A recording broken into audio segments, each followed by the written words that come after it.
हम तो कह रहे हैं हमें हो सका आज रात में मिल जाए, कुर्सी उनकी हिल रही है, आपस में खुसर फुसर चल रही है, उनमें डर का भय पैदा हो गया है। हम तो कह रहे हैं उनको इस्तीफा देना ही पड़ेगा। इस्तीफा तो एक शुरुआत है, ये हमारा टेरर है, आप देख रहे हैं, इसके बाद हड़कंप बचेगा।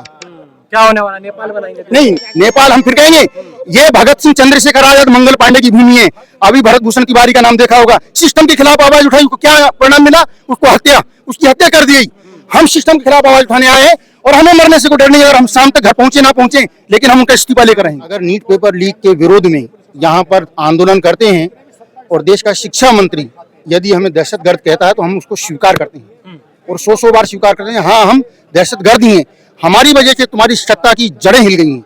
और नीट पेपर लीक होना कोई मामूली बात नहीं है। आप सपोज कीजिए, एक बच्चा जब फार्म भरता है तो लगभग 1000 के 1200-1500 रुपए जो पेपर में लगता है एग्जाम के लिए, जो एंट्रेंस के लिए, करोड़ों रुपए का ये जो पैसा है वो सरकार के खाते में जा रहा है और इसके बाद पेपर लीक हो रहा है। आप कह रहे हैं पेपर लीक की रोकने की व्यवस्थाएं क्या है?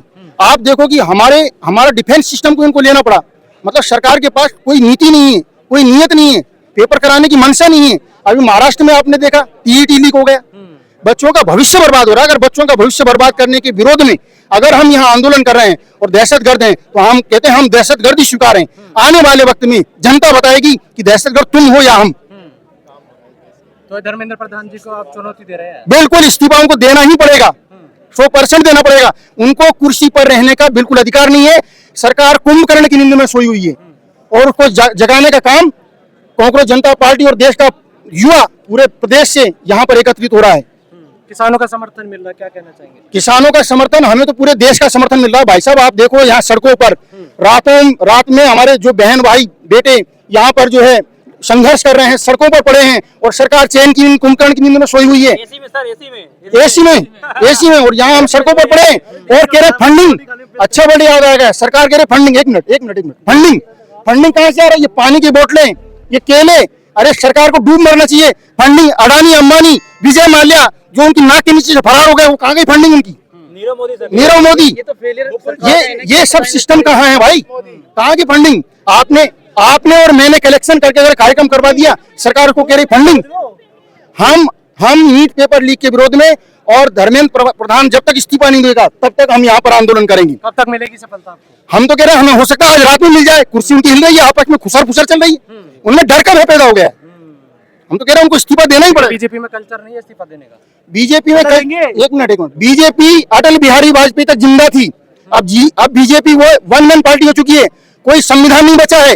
एक्सपोर्ट और इंपोर्ट करने वाले नेताओं की पार्टी बन चुकी बीजेपी।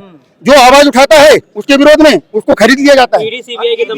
ये पेपर लीक एक छोटा सा नाम है, लेकिन 25 साल जो बच्चे पढ़ते हैं ना, उनकी पूरी मेहनत के ऊपर ये डाका है। और इस डाका मारने वाले को कभी भी हम तो माफ कर भी सकेंगे, लेकिन भगवान कैसे माफ करेंगे? छोटी सी घटना हो जाती है भाई साहब, छोटी सी घटना हो जाती है, नेता उनके यहाँ शोक संदेश व्यक्त करने के लिए घर जाते हैं, लेकिन 21 छात्र छात्राओं की मौत का जिम्मेदार कौन है? सिर्फ केवल केंद्र सरकार। केंद्र सरकार अपनी जिम्मेदारी से नहीं बच सकती। तो ले तो रहे हैं धर्मेंद्र प्रधान जिम्मेदारी? कहाँ जिम्मेदारी? एक मिनट, 21 लोगों की अगर आत्महत्या छात्रों ने की है, उनको इस्तीफा देना पड़ेगा, उनके परिवार वालों को मुआवजा देना पड़ेगा। देखिए, आम मौत हो जाती 4 लाख 5 लाख हम लोग दे देते हैं। ऐसे प्रतिभाशाली बच्चों ने आत्महत्या करी है। उन माँ बाप के दिल से पूछो, आपके भी अपने भाई बहन होंगे, आपके भी परिवार से पूछिए कि जो उनके घर का चिराग चला गया उसका क्या हाल होगा। लेकिन इस्तीफे से सब ठीक हो जाएगा? इस्तीफा तो एक शुरुआत है, ये हमारा टेरर है, आप देख रहे हैं, इसके बाद हड़कंप बचेगा। क्या होने वाला, नेपाल बनाएंगे? नहीं, नेपाल हम फिर कहेंगे ये भगत सिंह, चंद्रशेखर आजाद, मंगल पांडे की भूमि है। अभी भरत भूषण तिवारी का नाम देखा होगा, सिस्टम के खिलाफ आवाज उठाई, क्या परिणाम मिला? उसकी हत्या कर दी। हम सिस्टम के खिलाफ आवाज उठाने आए हैं और हमें मरने से कोई डर नहीं है। अगर हम शाम तक घर पहुंचे ना पहुंचे, लेकिन हम उनका इस्तीफा लेकर रहेंगे। आज 9वां दिन है सीजेपी प्रोटेस्ट का, क्या कुछ दबाव बना पाएंगे आप? आज हमारे सोनम वांगचुक जी पर्यावरणविद हैं, आज वो अनशन पे बैठ रहे हैं, उनके साथ पूरा देश खड़ा है और हम लोग भी उनके साथ हैं। मध्य प्रदेश से आए, हम उनके साथ रहेंगे तन मन धन से। वही सोनम वांगचुक जिन पे एनएसए लगाकर 6 महीने जेलों में डाल दिया गया। देखिए, ये सरकार की नीतियां हैं, कब तक कुचलोगे तुम? कब तक हमारी आवाज को दबाओगे? यदि हम मर जाएंगे तो हमारे विचार तो जिंदा है, उनको नहीं दबा सकते आप। अरे सरकार से आप 4 सवाल पूछ लीजिए, आपके ऊपर एनएसए लगा देंगे, क्या बात करते हो आप पूछ के देख लीजिए। लगाया गया गलत इल्जाम था। एनएसए की परिभाषा जानते हैं? एनएसए क्या होता है? एनएसए क्या होता है?